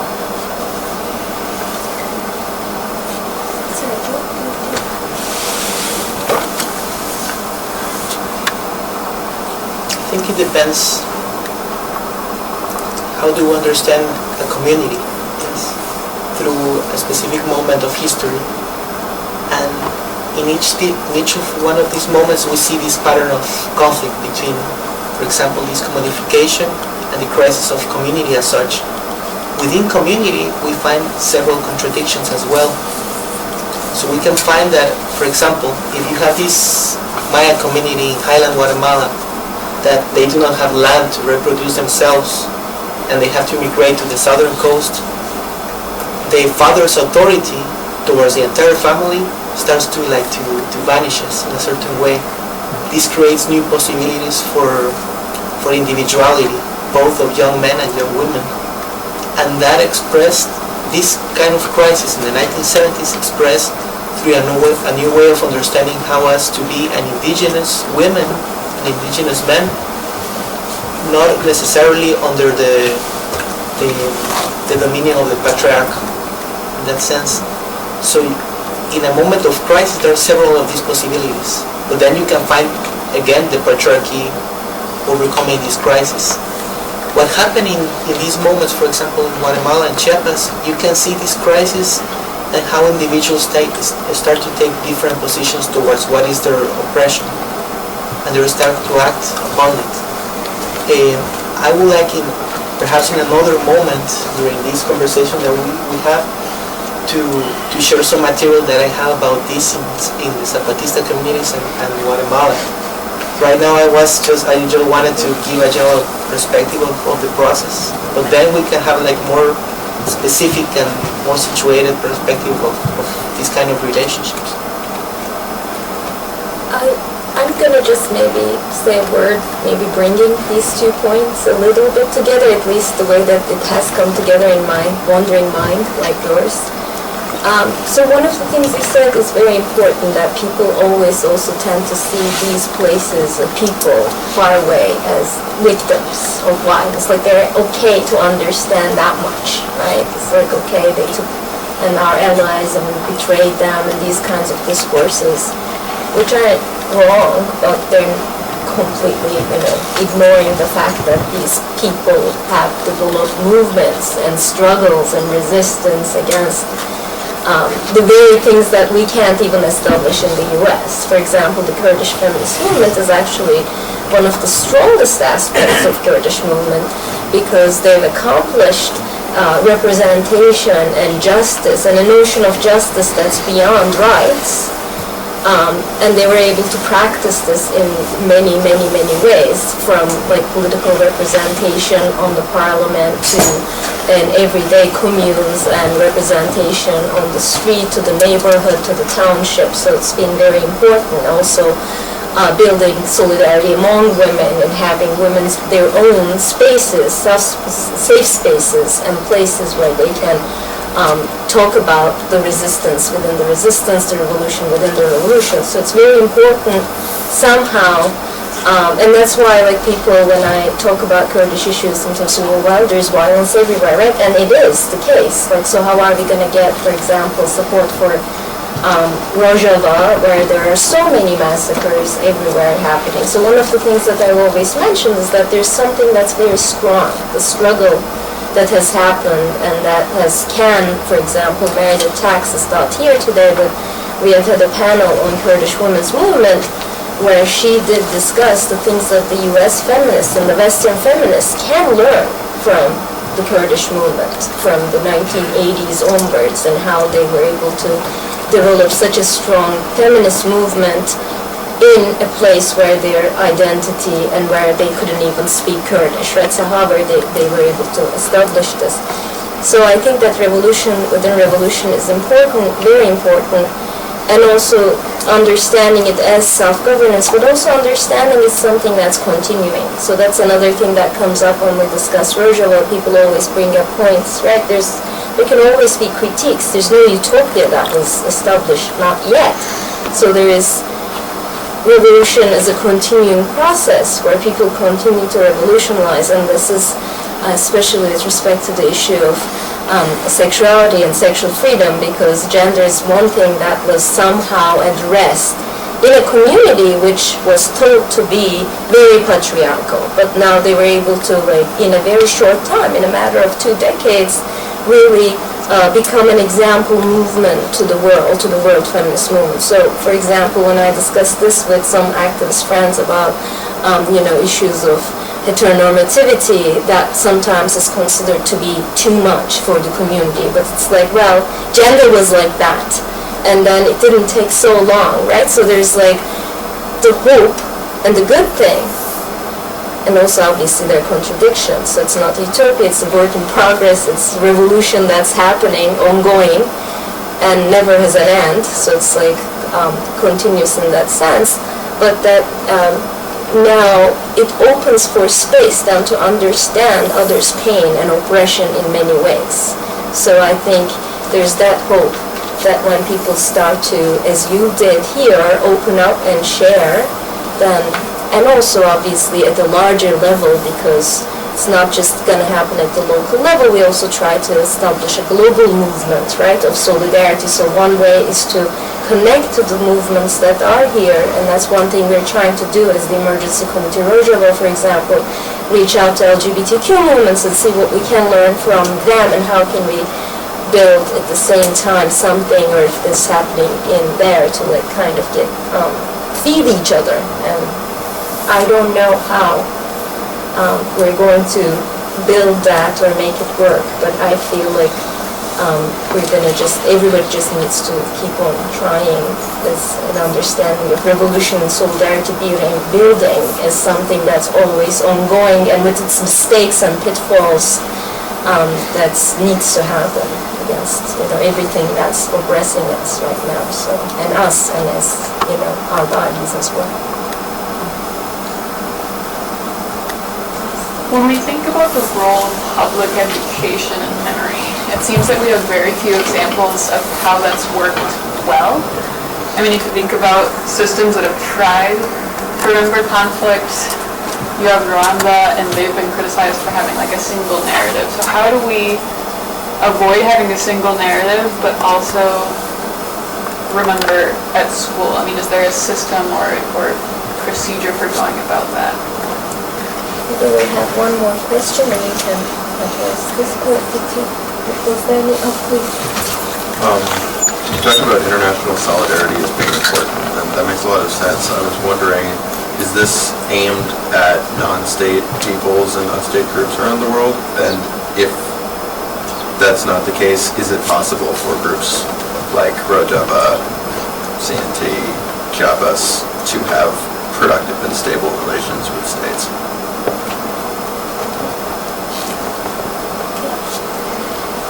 One more, maybe? Yes, you mentioned that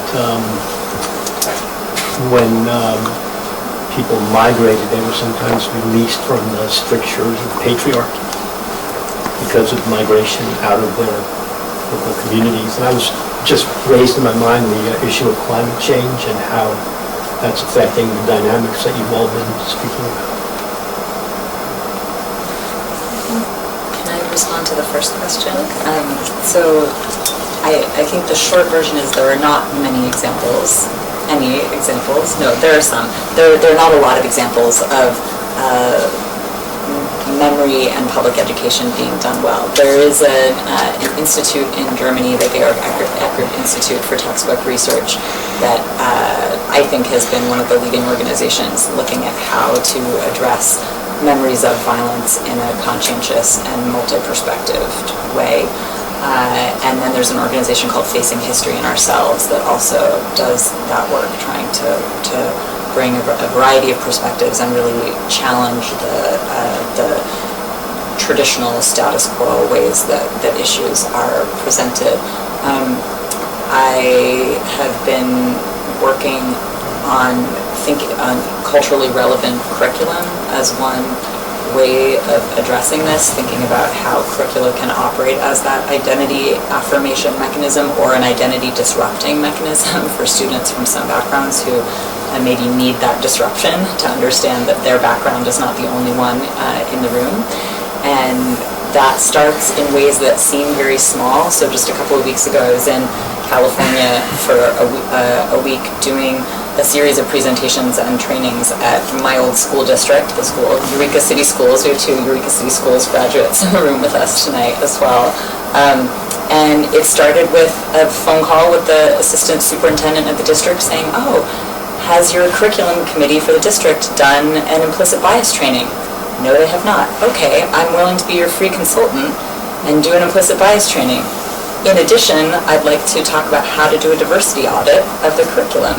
So I spent 2 hours with this group of people from a range of different schools throughout the district talking about what bias is and how it operates, and then transitioning from that into how do we evaluate the perspectives that are being portrayed in the curriculum. So it's a slow process. I think that will be probably my life's work in working with that district to help address it. But there was one moment of victory just in that meeting where a man on the curriculum who had previously challenged the idea that a Native American produced graphic novel about Yurok people was a legitimate form of literature that should be approved by the curriculum committee to be brought into the Yurok language class. And he was resisting, and I was like getting really close to him to hear his points of resistance in the conversation. And by the end, there was a softening in his demeanor and his resistance to it, and I can see that it will take, repeated reinforcements of these ideas of like why it matters to include diverse perspectives in the curriculum. And it sounds totally exhausting to think about doing that in school districts throughout the world, but I think we need to do it, and I think it's interesting because as a political scientist, education policy is not a natural affinity, but I feel myself being drawn there more and more because the notion of citizen formation in that K through 12 level is something that does have such tremendous reach. So, there are a handful of organizations that are doing it well, but the dominant narrative is quite suited to state as perpetrator projects. And so to interrupt that, I think it does take this micro level work to some extent.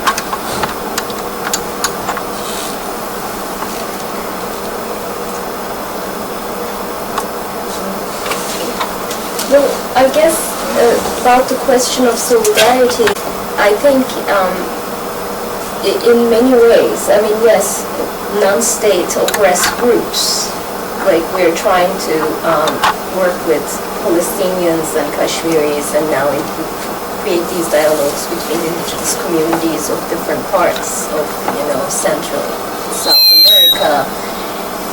So that's one aspect of it. The other aspect is obviously it's more not about who the group is, but what their politics are and what their ideology is. So, we try to think of the Kurdish movement as anti-capitalist and anti-state, anti-oppression, told in many, many ways, right? So, obviously anti-patriarchal, so we're trying to build solidarities with feminist groups here. We've been visiting different feminist organizations. For example, next week we're actually going to Chicago as the Emergency Committee Rojava to meet with the Black Lives Matter feminists.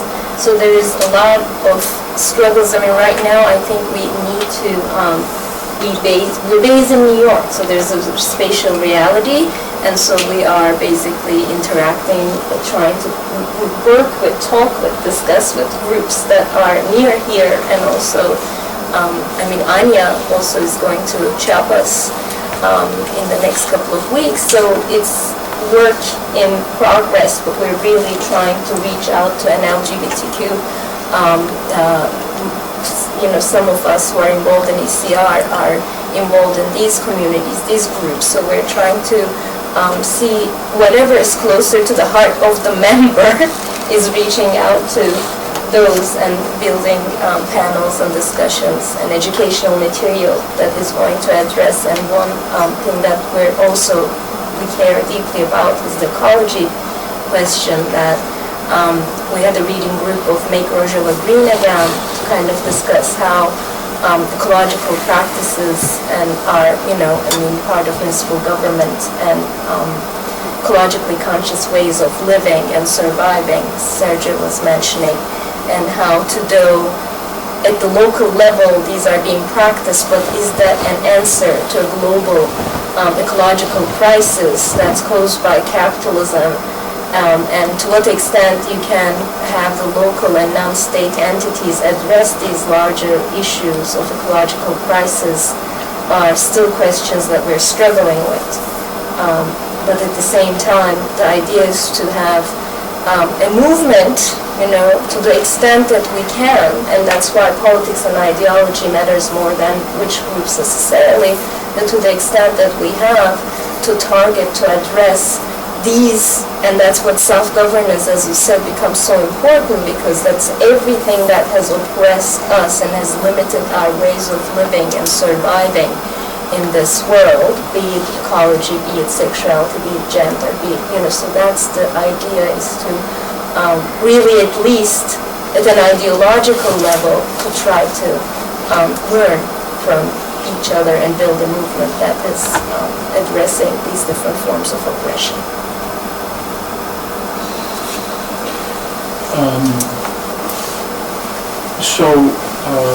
The Socialist Project historically has been completely connected to industrialism. And so when we speak of the climate crisis and capitalism, socialism was totally in line with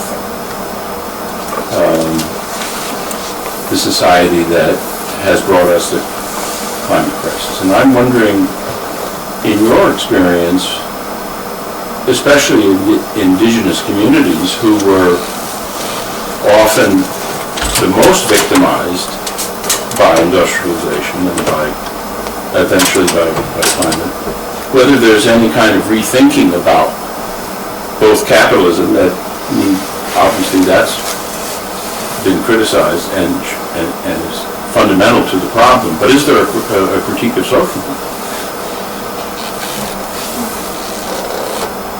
Yes, the idea of criticizing a certain leftist movement that has centered its attention only in this production, but at the same time the idea of following avant-garde, like this hierarchy, this has been in crisis. And the Zapatista movement as such has been very clear in that sense, opening the idea that revolution must not reproduce state formation as such. But at the same time, they recognize, they say, we also have an army. So the idea is not to expand an army to create another state army, but we have to dissolve as a project. That will be like the horizon. And that is like one of the contributions of Zapatista movement, to say, yes, we are living this contradiction. We are fighting against this world movement, capitalism, sometimes with these same weapons that they use. But the idea is not to consolidate the state, a socialist state, but to try to disintegrate capitalism from within, and that is really important, from within relationships. If we want to think revolution right now, we have to think in terms of dissolving certain relationships and opening others. Now that is a constant process. That cannot be stated like, this is the state that has like everything. No, it has to be like open process within like an interstitial movement in society, both in urban areas and rural areas. That is happening all around the world, and that is related also with what you said, with queer movements, with the feminist movements. We are part of that contradiction.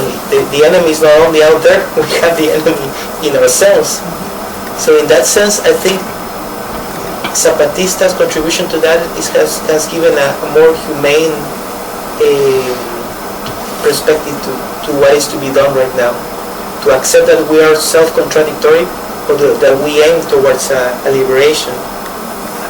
And perhaps that of human rights and what it means to respect tradition and culture, but allow people to constantly invent what that tradition and culture looks like. The way that Zapatista women have reinvented traditional indigenous relationships between and across genders without domestic violence being an acceptable behavior, to me is an example of that kind of reinvention and retention at the same time. So using the parts that serve them, holding on to the indigenous traditions that work to reinforce values they support, and also saying this thing that might look indigenous, this domestic violence that might seem like the from time immemorial encoding of patriarchy within our relationships is not, and we reject that part of it, and we can still claim our indigeneity in a newly envisioned order of relating. So I think that's something that's been really inspiring to me in terms of how we can hold on to and how people can hold on to the parts that are meaningful, because culture is not static, right? You're saying this in a cultural anthropology department, right? You all know this, but like culture is not static. It's something that people are constantly inventing, and so whether it's capitalism or gender relations, there's the space for people to say, well, we participate in the subsistence plus agricultural market, right? We grow corn and then we sell enough that we can pay for medical bills and school supplies, but that doesn't mean that we love capitalism. That's how we figured out how to survive, how to maintain our connection to the land, and also take our kids to the doctor when they need to go. So I think rather than saying, oh, we're going to reject capitalism in favor of socialism, the way that the movements that I've worked with in each of these countries has been, the most productive ways of doing that have been in allowing for, I don't want to use the phrase pick and choose, but allowing people to say this part serves me and this part doesn't. So I think just because I mentioned the importance of the socialist tradition, or that the importance of the history of the movement, and maybe tying back to what you said, and that's something that happens in Rojava too, right? They're not necessarily have not declared an anti-capitalist or socialist, and this is praised. And there are reasons for this to be praised, but there are problems with it that we should see. And for example, in the example that you gave, right, where's the medicine coming from? Where are the computers coming from? People do want computers. Indigenous communities do want education. Kurdish communities do want education and technology. And I feel like it's a patronizing position to force them into also positions of, oh, you should go back to your previous ways of production and agriculture, because I've interviewed several Kurdish women. I mean, I lived there, and Kurdish women do love having a washing machine, so they don't need to wash the clothes by hands, right? But who's going to produce this? So how are we going to ignore the question that these computers and washing machines are going to be produced with exploitation of the workers elsewhere, and that there's inequality within this community itself, but there's also, capitalism and exploitation processes that make our community's subsistence survive. Not to be critical of what's happening, but for us and for our movements to think broadly and to not be shy. I think we're being too shy about making anti-capitalist claims. But unless we do, then those exploitation mechanisms will go on. And I personally don't feel comfortable wearing something that's made somewhere with the exploitation of some worker, or, I do it. It's not like it's not at an individual level.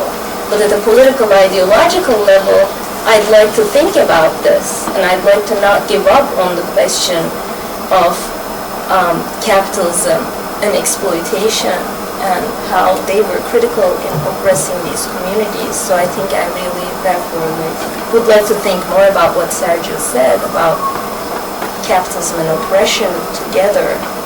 And although although these populations figured out ways and have found local ways of resisting certain dynamics, it doesn't change the systemic problems and the systemic crisis, for example, the ecological crisis. So therefore, it is mistakes and pitfalls, it's a history of it, but is it possible to also rethink like a different notion, the ways of building solidarity, yes, local participatory governance, but also anti-capitalist project movement on a global scale, so that we can actually address all those issues as well. That's, I guess, my 2 cents.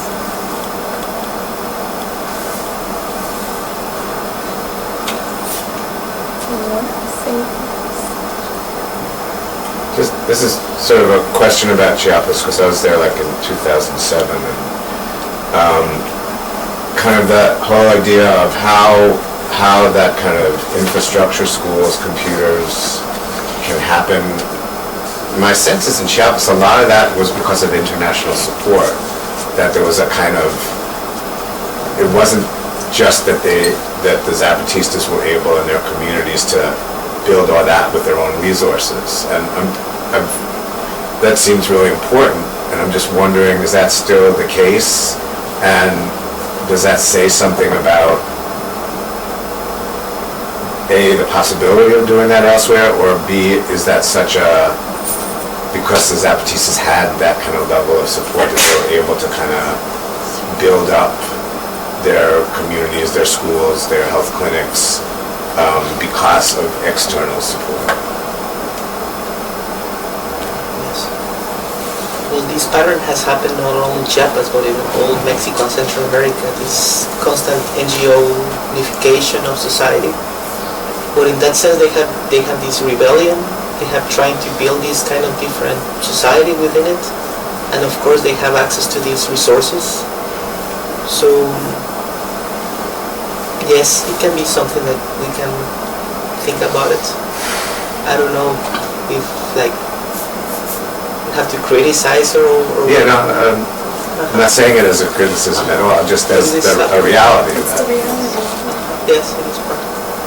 I mean, I think that those international linkages are really important in terms of where resources are going to. I mean, I've been going to Chiapas since 1998. I first went as like a backpacker in my gap year before college, and then have continued to go back multiple years for different lengths of time, and did human rights observation and did journalism from there, and seeing the ways that pockets of San Cristobal are set up to serve the backpacker industry, or parts are set up to serve the solidarity communities. Like there's money moving through that city and moving through the highlands in ways that there aren't in Tuxtla Gutierrez or towns that cities and towns that are not seen as the epicenter of a cool or sexy movement that gets international solidarity. So yeah, I mean, I think in terms of the resource flows of money coming through, the blog in Actial was initially created with international help and is maintained with some international input, and that has facilitated the international reach of the voice of that community. So, and then there are many other communities that have experienced instances of violence whose stories are not told, who are not getting the new computer lab in the school, etc. So, I mean, I don't want to say that international solidarity is deterministic in terms of resource flows, but it definitely plays a role that we should just be reflective about, even as we're moving through and educating ourselves and traveling and figuring out what our role is in relation to those spaces.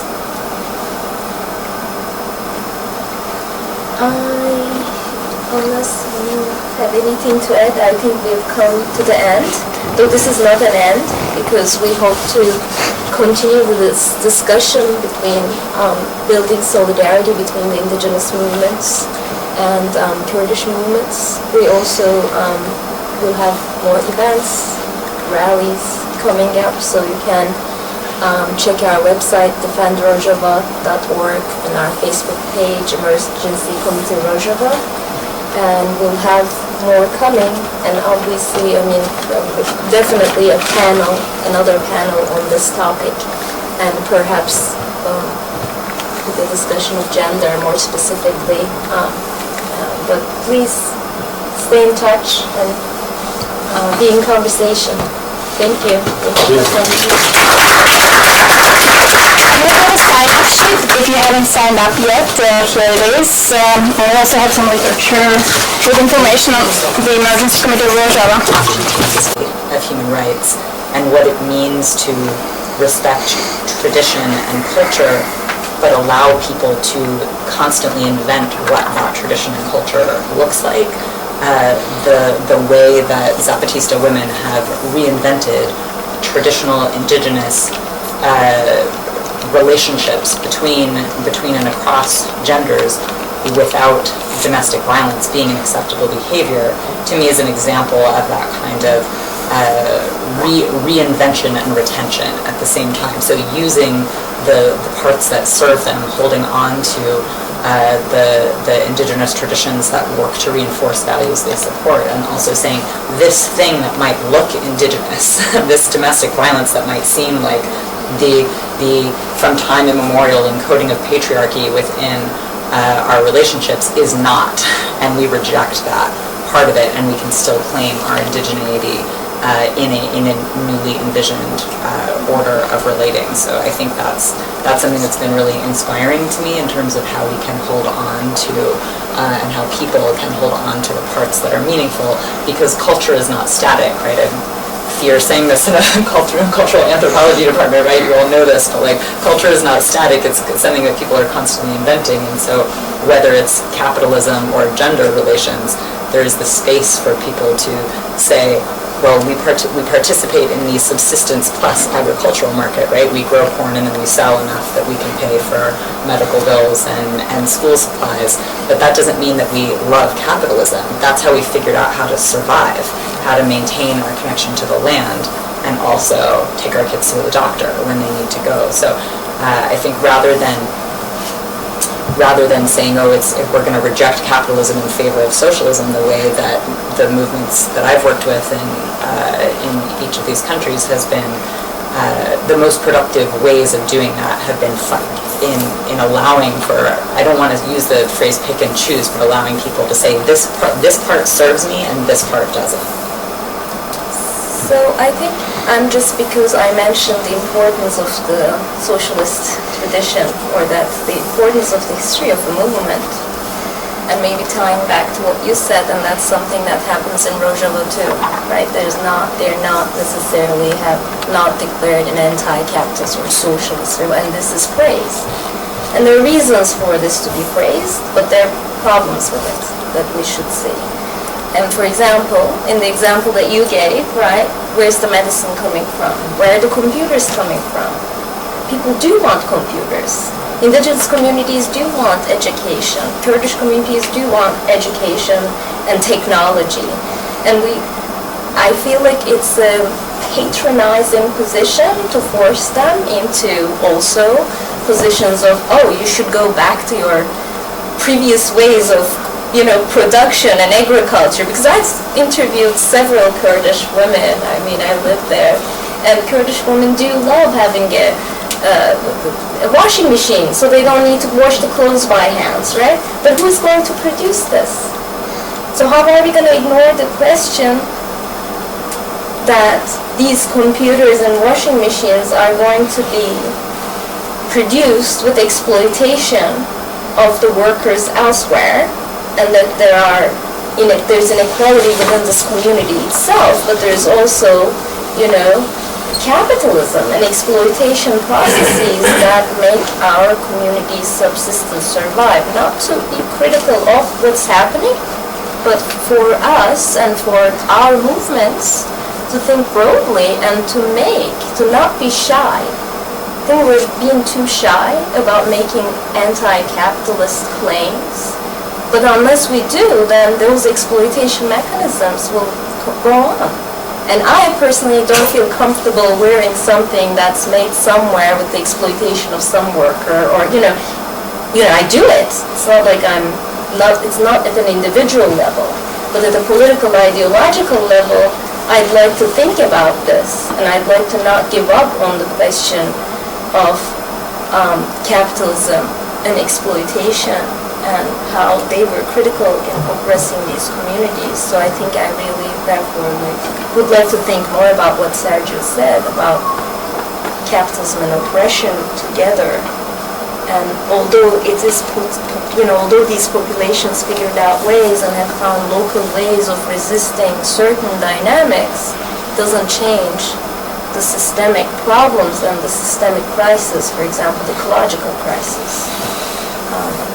So therefore, it is mistakes and pitfalls, it's a history of it, but is it possible to also rethink like a different notion, the ways of building solidarity, yes, local participatory governance, but also anti-capitalist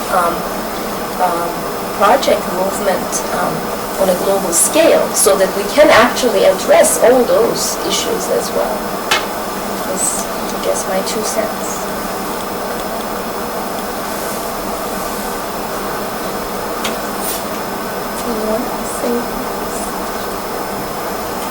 This is sort of a question about Chiapas, because I was there like in 2007, and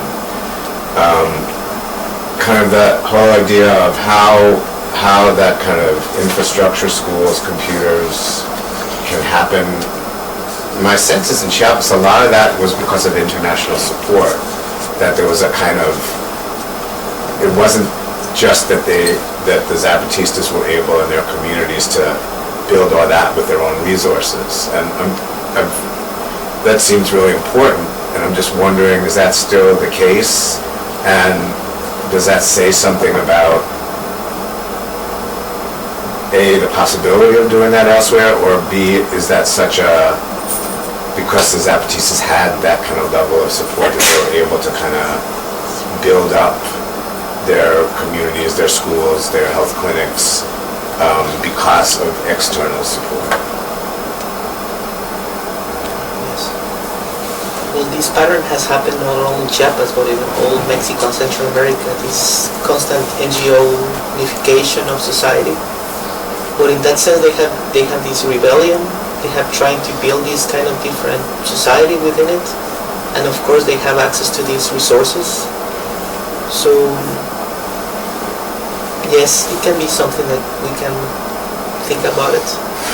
I don't know if like we have to criticize or Yeah, no, I'm not saying it as a criticism at all, just as a reality of that. Yes, it is part.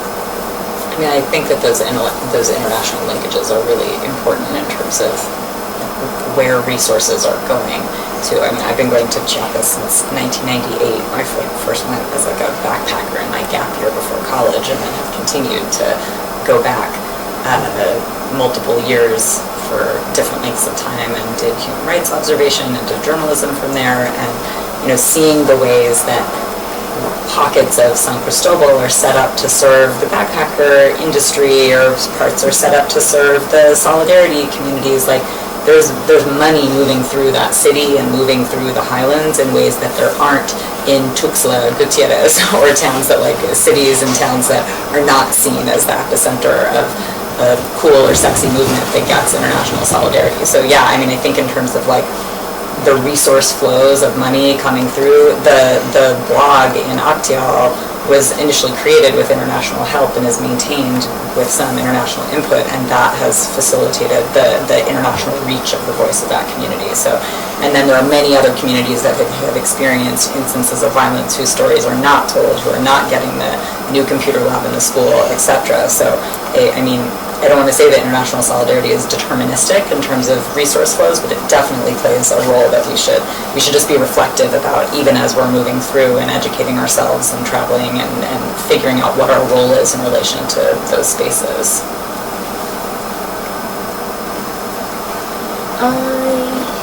Unless you have anything to add, I think we've come to the end. Though this is not an end, because we hope to continue this discussion between building solidarity between the indigenous movements and Kurdish movements. We also will have more events, rallies coming up, so you can check our website, defendrojava.org, and our Facebook page, Emergency Committee Rojava. And we'll have more coming, and obviously, I mean, definitely another panel on this topic, and perhaps the discussion of gender more specifically. But please stay in touch and be in conversation. Thank you. Thank you.